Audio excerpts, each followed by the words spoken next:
Hello, नमस्ते, सत श्री अकाल। मैं हूं अंकित शर्मा और आप लोग देख रहे हैं अंकित ऑफिशियल एपीएस। आज हम जिस मुद्दे के ऊपर बात करने वाले हैं वो है फिल्म आदि पुरुष। जी हाँ, आदि पुरुष के ऊपर बहुत सारे लोगों के आपने रिएक्शन सुने होंगे, बहुत सारे लोगों ने फिल्म के बारे में रिव्यूज़ दे चुके हैं अभी तक। लेकिन आज हम जिस मुद्दे के ऊपर बात करने वाले हैं वो है आदि पुरुष का इतना बुरा हाल। उसकी स्टोरी भी घटिया, उसके डायलॉग्स भी घटिया, उसके करेक्टर स्केचिंग भी घटिया, उनके कपड़े भी घटिया, हर चीज़ घटिया है इस फिल्म के अंदर। एक साथ इतनी चीज़ों का खराब होना ये कोई संयोग नहीं हो सकता। ये पक्की सोची समझी हुई एक साजिश के तहत ये काम किया गया। कैसे? सबसे पहले मैं इस चीज़ के लिए मैं अपने इस वीडियो के थ्रू मैं सीबीआई इंक्वायरी की मांग करता हूँ। आदि पुरुष के जितने भी मेकर्स हैं उनके अकाउंट्स को देखा जाए, उनको पैसा कहाँ से मिला, क्योंकि 600 करोड़ का जो ये आंकड़ा बता रहे हैं वो भी कहीं ना कहीं एक ब्लैक मनी की तरफ इशारा करता है। क्योंकि इतना बुरा हाल आज तक किसी भी फिल्म का इतना बुरा हाल नहीं हो जो कि तथ्यों से अलग हो, जिसके ऊपर हाँ अगर ये कोई फिक्शन फिल्म होती तब तो मैं मान सकता था, लेकिन ये एक ऐसी फिल्म, एक ऐसी स्टोरी के ऊपर जो बच्चे बच्चे को पता है कि आगे क्या हुआ था, क्या हुआ था, उसके बाद क्या हुआ था, उस चीज़ का इतने तथ्यों के साथ खेलना, इतना उसके स्टोरी के साथ खेलना, कपड़ों के साथ, उनके करेक्टर के साथ। श्री रामचंद्र जी को इतना बुरी तरह से किसी ने भी एक करेक्टर स्केचिंग, इतने शोज़ बने, इतने टीवी शोज़ बने, आज तक इतना बुरा हाल नहीं दिखाया, इतना बुरे तरीके से नहीं दिखाया जितना आदि पुरुष ने दिखाया। जितनी इस फिल्म की एक हाइप थी उतनी ही इस फिल्म ने एक डिज़ास्टर वे में अपने आप को प्रेजेंट किया है। तो शुरू करते हैं अपने पॉइंट्स के साथ इस वीडियो को समझाना कि क्यों हम सीबीआई इंक्वायरी की मांग कर रहे हैं। पहला पॉइंट, श्री रामचंद्र जी को और लक्ष्मण जी को उनकी जो प्रेजेंटेशन है उसको इतने घटिया तरीके से प्रेजेंट करना, जिस तरह के उनके कपड़े हैं, जिस तरह की उनकी बोली है, जिस तरह का उनका बिहेवियर है। क्योंकि श्री रामचंद्र जी एक कोमल स्वभाव के थे, एक हंसमुख स्वभाव के थे। उनको इतना गुस्से वाला दिखाना, हर समय गुस्से में रहना, उनका पूरी फिल्म के अंदर एक बार भी ऐसा नहीं दिखाया गया कि वो शिव भक्त हैं या कुछ भी ऐसा। पूरी फिल्म के अंदर वो एक लड़ाई मार कटाई करते हुए दिखाए गए, गुस्से वाले ही दिखाए गए हैं। जब एक समुद्र वाला सीन भी था, उन्होंने बोला कि समुद्र देवता हम पार करना चाहते हैं, आगे से कोई जवाब नहीं आता, वो ऊपर से उनके पानी आता है, सडनली वो गुस्से में आए थे, लेकिन ऐसा नहीं हुआ था। उन्होंने पूरी 3-4 दिन उन्होंने पूरी प्रार्थना की थी, उसके बाद भी जब नहीं हुआ तब उनको गुस्सा आया था। लेकिन इस फिल्म के अंदर उनके इमेज के साथ खेला गया, लेकिन इन्होंने श्री रामचंद्र जी और लक्ष्मण जी के करेक्टर को इतना बुरे तरीके से दिखाया। जिस तरह के उनके कपड़े पहने हैं, जिस तरह उन्होंने लेदर के कपड़े पहने हुए हैं, लेदर की चप्पल पहनी हुई है, और अगर उनको नहीं पता हो, भगवा कलर जो है वो साधु संतों की एक निशानी है। भगवा कलर, भगवा कलर उनके पूरे कपड़ों में दिख ही कहीं नहीं था। उनको वनवास मिला था, वनवासी की जीवन जीने के लिए गए थे, लेदर के कपड़े शूज़ पहन कर वो वनवासी का फिर वनवास कैसा हुआ उनका? ये कौन सा वनवास है जो इतने आलीशान कपड़े पहनकर आलीशान तरीके से वो रह रहे घूम रहे हैं? दूसरा पॉइंट है सीता जी का करेक्टर। सीता जी को करेक्टर इस तरह से उन्होंने जो स्क्रीन पे लिखा है, इस तरह से लिखा है कि वो सिर्फ 2-3 गानों के लिए छोटे कपड़े उनके पहना दिए गए, कमर उनकी दिख रही है, नेवल उनकी दिख रही है, कमर वाली साइड उनकी पूरी दिख रही है, उनके ऊपर से नीचे का कपड़े कर दिए। इस तरह का उनका इमेज बनाकर लोगों के सामने प्रेजेंट किया गया। पहले रामचंद्र जी और लक्ष्मण जी की एक इमेज को ख़राब किया, उसके बाद सीता माता को, जहाँ पर सीता माता जी हैं वो एक माता की एक उस तरह की फील आनी चाहिए, लेकिन यहाँ पर क्या फीलिंग आ रही है? ग्लैमरस, एक फिल्मी एक्ट्रेस की जो एक ग्लैमर, जो इस तरह से कपड़े पहने हुए। आपको एक फिल्म आई होगी पद्मावती, आपको अगर याद होगा, उनके थोड़े से कपड़े साइड पर थे, लेकिन उन्होंने वो चीज़ करवा कर मानी। हमारी सीता माता को उन्होंने इस तरह के कपड़े, लेकिन अभी तक कोई भी हिंदू, जो भी हिंदू लोगों ने इस फिल्म को देखा है, किसी ने भी अभी तक इसका विरोध नहीं किया। और जिस वाटिका के अंदर, मुझे इससे अच्छी बताओ, कसम खाकर, कोई भी अपने जो भी अपने देवी देवताओं को मांगते हैं, क्या वो किसी एंगल से वाटिका लगती है आप लोगों को? कि मुझे तो वो कहीं से वाटिका नहीं लगी। क्योंकि वाटिका कहते हैं सबसे ज़्यादा खूबसूरत बनाई थी रावण ने, लेकिन वो किसी भी एंगल से वाटिका, और वहाँ पर भी जिस तरह से वो कपड़े पहने, जिस तरह से सीता माता को भी गुस्से वाले स्वभाव में, एक जगह पर भी उनको रोते हुए नहीं दिखाया गया, एक इमोशनल सीन पर। अगर आप पुरानी सीता को देखोगे, मैं आपको एक सीन दिखाता हूँ। जब मुझ में कोई खोट होगा, जो पति से विहीन होकर भी मैं जीवित हूँ। ये सीन देखिएगा।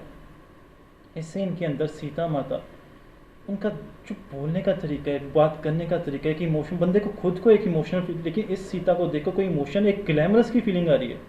किस तरह का ये करेक्टर, किस तरह का ये स्क्रीन पे लिखा हुआ है, मुझे नहीं समझ आया इस फिल्म का। उसके बाद थर्ड पॉइंट, वानर सेना। अगर इनके मेकर्स को नहीं पता तो मैं बता दूं, वानर सेना, वानर मतलब वो इंसान जो वन में रहते हैं।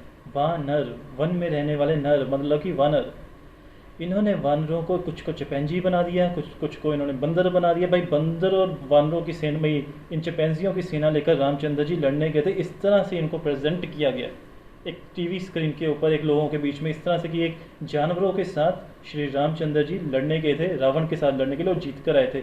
और लोग भी भाई पूछेंगे भाई इस तरह के जो आप बना रहे हो स्क्रीन पर, ये तो सच्चाई हो ही नहीं सकती। एक तरह से इन्होंने श्री रामचंद्र जी के अस्तित्व को कहीं ना कहीं खराब करने की कोशिश की है। तो कोई भी सोचेगा, कोई भी भाव सोचेगा बंदरों की सेना, चिंपैंजियों की सेना लेकर एक इंसान कैसे जाकर, तो मैं बता दूं वो वानर उनको बोला जाता है जो वन में रहते हैं, बंदरों और चिंपैंजियों को नहीं बोला जाता। और जिस तरह से आपने इनको बनाया है, जिस तरह से आपने वीएफएक्स का काम किया, बहुत घटिया है। भाई आप लोग काम करना छोड़ दो, जो भी वीएफएक्स की टीम है ना, ये आपका आखिरी काम था, उसके बाद काम करना छोड़ दीजिए। आपके बस की बात नहीं है, अगर इस तरह का ही काम करना है तो आप छोड़ दीजिए काम करना। ये तो तभी हो सकता है जब उनको पता हो कि इस तरह से काम करना है, क्योंकि रामचंद्र जी का अभी राम मंदिर बनने वाला है, तो एक रामचंद्र जी की एक इमेज खराब की जाए, और हिंदुओं में जो एक बन चुका है, एक नाम बन चुका है श्री रामचंद्र, इससे दूसरे मजहब वाले बहुत डरते हैं, बहुत भागते हैं इस चीज़ से। तो उन्होंने, मुझे कहीं ना कहीं यही लगता है कि उन्होंने ये फिल्म को बनाया, ये बाहर से कहीं ना कहीं ये फंडेड फिल्म है, ये बाहर से ना कहीं से ये फंडेड पैसा मिला हुआ है, ताकि श्री रामचंद्र जी की इमेज को खराब कर दिया जाए, क्योंकि वो अपने देवी देवता को तो बनाने नहीं देते। अब श्री रामचंद्र के ऊपर एक इमेज, उनकी इमेज क्रिएट कर एक उनको कमज़ोर दिखाकर एक इमेज इस तरह से बनाई गई है ताकि उनको इमेज खराब की जाए राम मंदिर से पहले। मेरा चौथा पॉइंट है इसके डायलॉग्स। आप सभी ने सुन लिए होंगे, सभी यूट्यूबर्स से सुन लिए होंगे, मुझे कुछ कहने की ज़रूरत नहीं है। जिस तरह से बाप का तेरा बोरा वन वाटिका, तो घूमने आया, तो करने आया, तेरी लंका लगा दूंगा, ये कर दूंगा। श्री रामचंद्र बना रहे हो यार आप, ये ऐसे डायलॉग्स तो आप बाहुबली जैसी फिल्म में भी एक्सपेक्ट नहीं करते। आप श्री रामचंद्र जी का एक फ़िल्म बना रहे हो, एक कथा के ऊपर आप फिल्म बना रहे हो, और पुराने समय में इतने लोग घटिया नहीं थे। भाई को भी भाई नहीं बोलते थे, वहाँ पर अनुज बोलते थे। माता का, अपनी भाभी माता का, इस तरह के वर्ड्स का यूज़ होता है। लेकिन आप लोगों ने क्या बना दिया? माता, मेरा प्रणाम स्वीकार करें।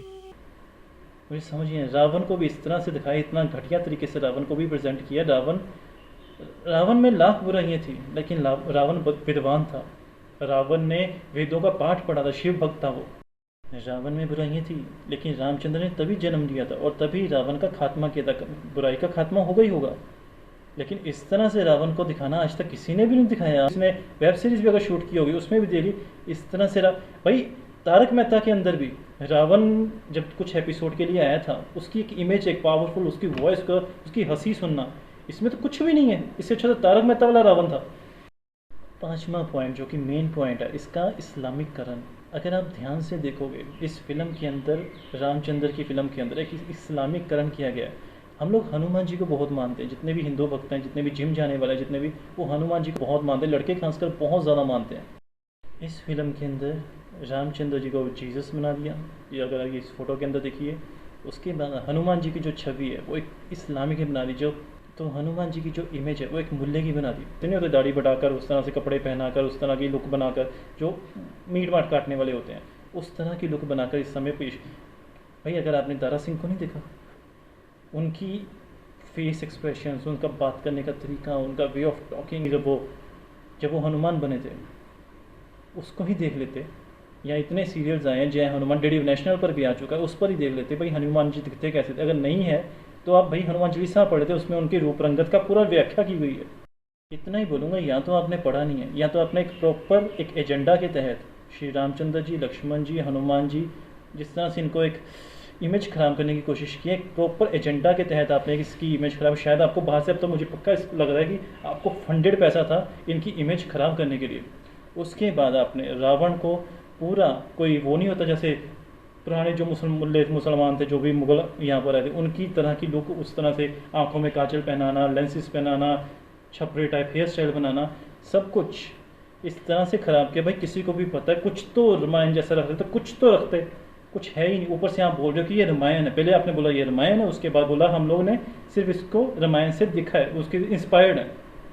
छठा पॉइंट, इसकी स्टोरी के साथ छेड़छाड़। अगर आपने, क्योंकि जितने भी छोटे बच्चे हैं जिनको नहीं पता, जिन्होंने रामायण को नहीं देखा, उनको तो यही लगेगा कि यार यही स्टोरी है। लेकिन मैं आपको बता दूं इसकी स्टोरी, इसका मैं वीडियो एक बहुत जल्द मैं आपको बनाकर आगे देने वाला हूं, लेकिन शॉर्ट में समझाऊंगा।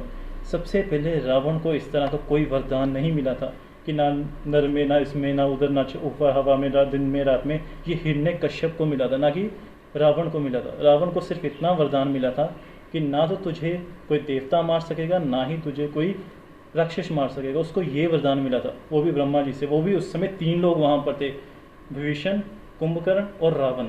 और इन तीनों को वरदान मिले थे। कुंभकर्ण को उस समय मिला था कि आप हमेशा के लिए सो जाओगे, लेकिन जब उन्होंने माफ़ी मांगी तो उन्होंने कहा कि 6 महीने में आप सिर्फ एक बार सोओगे, एक बार उठोगे, बाकी समय आप सोते रहोगे। तो उसके बाद एक सीन ऐसा है जब रावण अपहरण करके लेकर जाता है, तो जो जटायु था उसको चमगादड़ों के साथ मरवाना, उसके बाद श्री राम को पता था कि रावण लेकर गया, उनको पहले ही पता लग गया। ये सारी चीज़ें तथ्यों के साथ, स्टोरी के साथ पूरी तरह से इन्होंने खेल दिया, क्योंकि जो कि ऐसा नहीं था। श्री रामचंद्र जी को जो रावण के बारे में बताया था, वो बताया था जटायु के भाई ने। किसी को नहीं पता था रावण लेकर गया, सिर्फ जटायु के भाई को पता था। जब हनुमान जी देखने गए थे, हनुमान जी ने वहाँ पर जाकर पता किया था कि श्री सीता माता जी अभी वहाँ पर है। उससे पहले किसी को भी, लेकिन यहाँ पर उनको रामचंद्र जी को पहले पता, उन्होंने देखा भी था कि रावण लेकर जा रहा है। तो इस तरह की चीज़ें, इस तरह से रामचंद्र को पोर्ट्रे किया, इस तरह से रावण को, इस पूरी स्टोरी को चेंज कर दिया, इसका नैरेटिव चेंज करके रख दिया, इस पूरी रामायण का। अब जो कोई नया बच्चा देखेगा जिसको नहीं पता कि रामायण क्या है, उसको तो यही लगेगा कि यही रामायण है।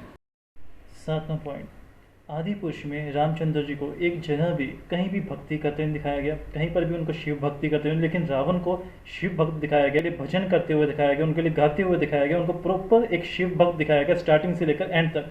लेकिन श्री रामचंद्र जी को एक बार भी भक्ति करते हुए नहीं दिखाया गया।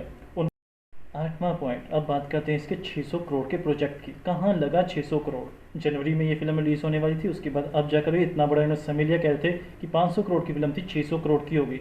कहाँ लगा ये पैसा, कुछ नहीं समझ आ रहा, क्योंकि वीएफएक्स के ऊपर इनका कोई खर्चा नहीं, कुछ नहीं। इससे अच्छा तो बालवीर के वीएफएक्स के इफेक्ट्स होते हैं, जितना इन्होंने किया बालवीर इससे ज़्यादा अच्छा होता है। पक्का जांच होनी चाहिए, जो पैसा लगा भी है वो कहीं से बाहर से विदेशी एक प्रोपेगेंडा के तहत एक पैसे का यूज़ किया गया।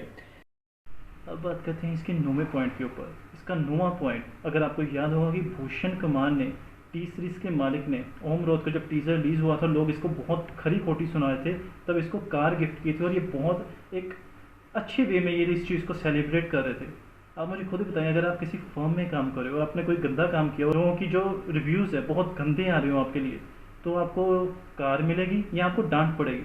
लेकिन यहाँ पर उनको कार गिफ्ट की कि ये साफ दर्शाता है कि जिस प्रोपेगेंडा, जिस एजेंडा के तहत वो काम कर रहे थे, वो सक्सेसफुल हो गए। जिस तरह से लोगों से रिव्यू मिल रहे थे, उनको वही रिव्यू चाहिए थे, और ओम रोथ ने और उनकी टीम ने बहुत अच्छे तरीके से इस फिल्म को बदनाम किया, इस फिल्म के साथ श्री रामचंद्र की छवि को बदनाम किया।